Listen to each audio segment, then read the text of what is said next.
Le baptême dans le Saint-Esprit et les dons spirituels. Jean 16,7 souligne l'importance du départ de Jésus pour l'avènement du Consolateur, le Saint-Esprit.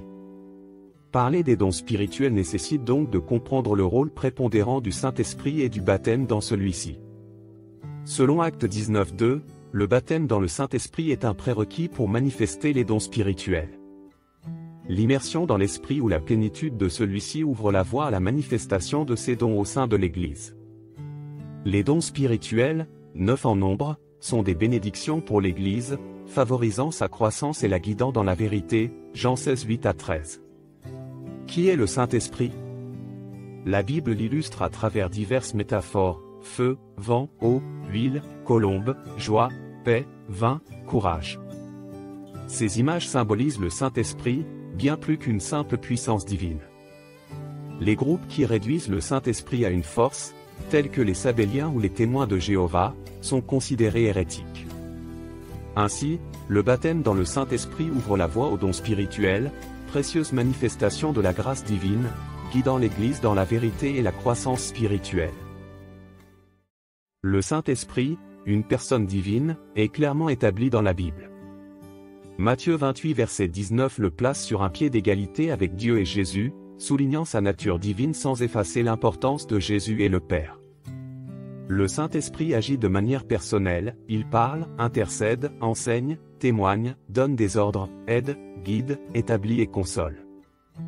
De plus, il peut être attristé, Éphésiens 4:30, et il ne faut surtout pas lui mentir, Actes 5:3, montrant ainsi sa personnalité divine. Il est crucial de faire la distinction entre le Père, le Fils et le Saint-Esprit.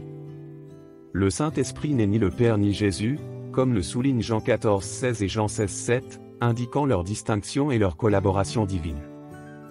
L'Esprit de Dieu et l'Esprit de Christ sont également des termes utilisés pour le Saint-Esprit, soulignant son rôle dans l'œuvre divine. Il ne parle pas de lui-même mais transmet ce qu'il a entendu, Jean 16:13, témoigne de Jésus, Jean 15:26, et nous aide dans notre relation avec Dieu, Romains 8:26. Cette collaboration entre le Père, le Fils et le Saint-Esprit révèle la complexité et l'unité de la divinité, chacun jouant un rôle crucial dans le plan divin de salut pour l'humanité. Le baptême dans le Saint-Esprit est essentiel pour un ministère fructueux et un témoignage puissant.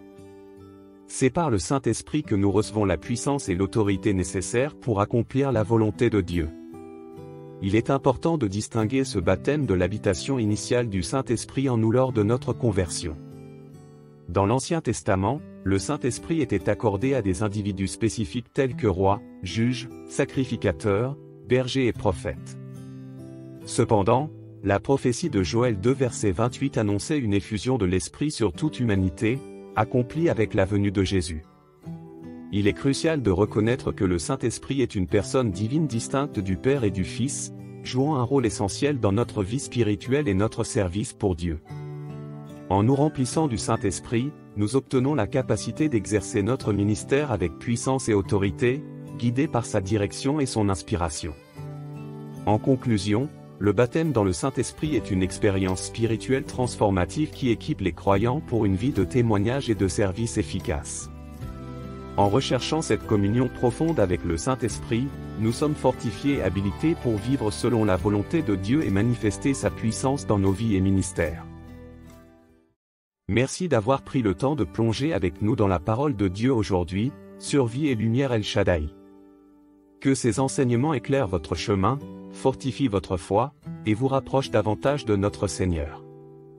Souvenez-vous, chaque jour est une nouvelle occasion de grandir en Christ et de vivre selon ses préceptes. Si cette vidéo vous a inspiré, n'hésitez pas à aimer, partager et vous abonner pour ne rien manquer de nos prochaines méditations. Que la paix et la grâce de Dieu vous accompagnent, et à très bientôt pour une nouvelle exploration des Écritures. Soyez bénis.